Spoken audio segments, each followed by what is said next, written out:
Welcome to Beyond Death, where we examine near-death experiences of people who say they have died, visited the other side, and came back.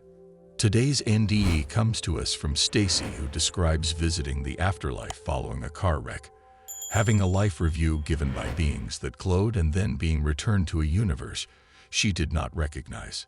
Let's get into it. Dear Beyond Death, please don't think I'm crazy. I have heard that enough already from the few friends I told about my near-death experience, and it just gets old when you know something was real, and people want you to either shut up about it or admit you're lying. I'm not even sure why I'm writing this email to you now. Maybe it's because you don't ridicule other experiencers, no matter how bizarre their stories may be. My near-death experience began in 2016. I was on my way to work as I had been called in when another worker failed to show up for their shift. Already irritated about having to come in on my day off, I was rushing to get there when my cell phone rang. I know you shouldn't talk on the phone while driving, so I glanced down quickly to see who was calling, while hoping against hope it was work to tell me I didn't have to come in after all. I swear it was only a second or two, but that was enough. I failed to see the red light and went speeding straight into the path of an oncoming truck. I do not remember the impact, although somewhere in the distance I heard the faint echo of the vehicles colliding. I never felt a thing. Unlike other near-death experiences I have listened to on your channel and others, I did not experience floating through a tunnel towards the light. I was just suddenly there at the light. It radiated a warmth that flowed through my soul, as if it were cleansing me of everything bad and replacing it all with a love so pure I had never felt anything like it before. There was no love on earth that could possibly equal what I was feeling. I get frustrated that I cannot adequately describe the intenseness of this love in a way that could be fully comprehended by someone who did not experience it for themselves. I once thought that my parents, my boyfriend, and even my dog loved me, but this dwarfed all their love combined. This was really next-level kind of love. The longer I was at the light, the more I wanted to stay there forever. Next, I was outside the light, but still in its presence. There were 3 beings in the room with me who seemed to glow almost as bright as the light itself.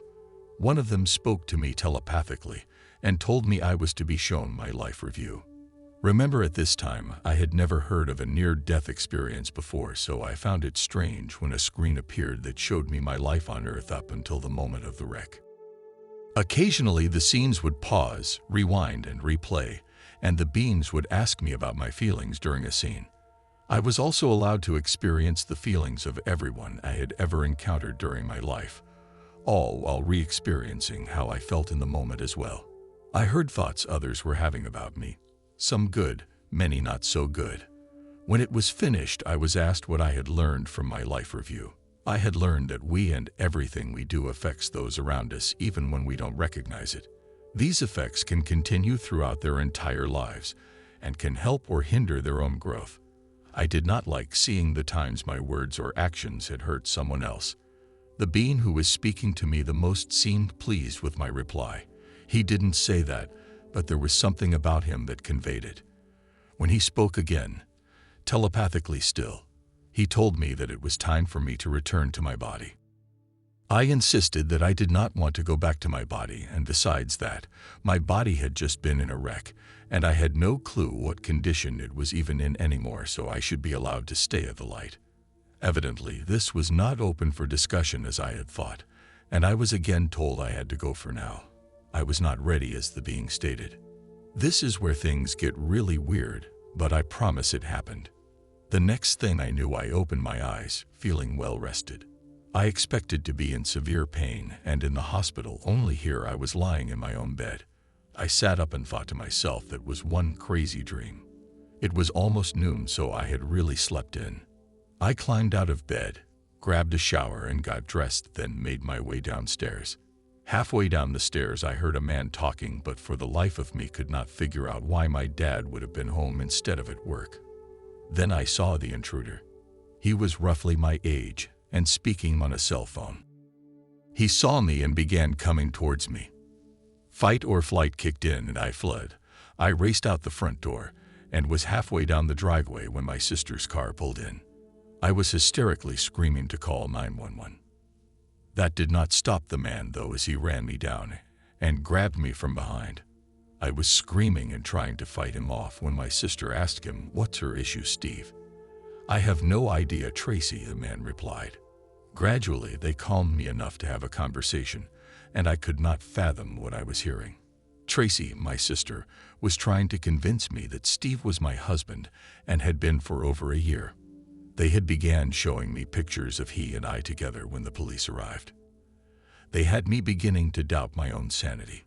After speaking with Steve and Tracy, the police called an ambulance for me, and I was forcibly transported against my will to the hospital, where a doctor ordered a 72-hour hold on me for psychological evaluation.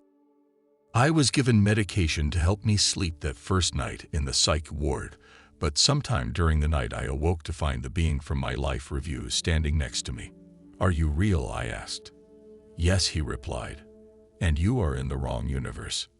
"Wrong universe?" I questioned, and the being began to explain. "There are an infinite number of universes, and for each universe there is another you.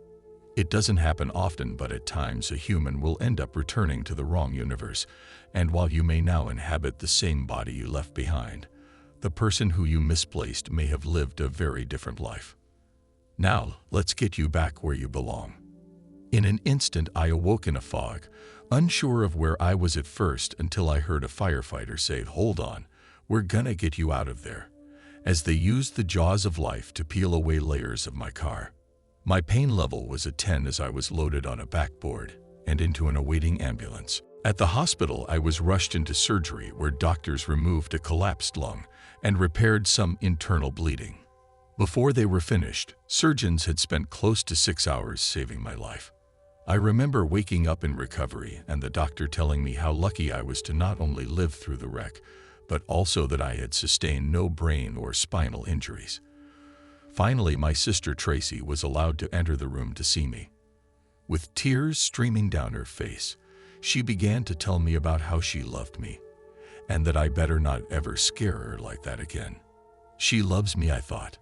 And then, remembering the light, I thought, she has no idea what real love is. Tracy must have thought I was crazy when I asked her if I had a husband, to which she replied no, and offered to get my doctor back in to recheck my head for injuries he must have missed. A few years after my accident, I began to hear people talking about something called the Mandela effect, and how people had different memories, and I believe this may somehow be linked to there being multiple universes, and these people are simply misplaced. They are in the wrong one. In my research into the Mandela effect, I have also learned of a condition doctors have called foreign accent syndrome, in which people wake up speaking in an accent for a country they have never been to and are unable to sound like they once did when they speak. I also feel that is another case where people are in the wrong universe. I know my NDE is not typical of most, but it did happen to me. It was the scariest yet most amazing experience of my life, and I can't wait to go back to the light, not the other universe. Notes from Beyond Death.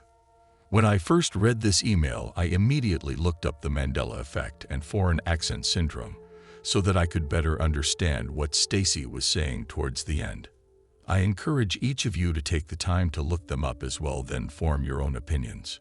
Be sure to let me know in the comments below what your thoughts are, and remember, be nice. I don't care if you disagree with Stacy. It costs nothing to be a decent human being. Until next time, stay blessed.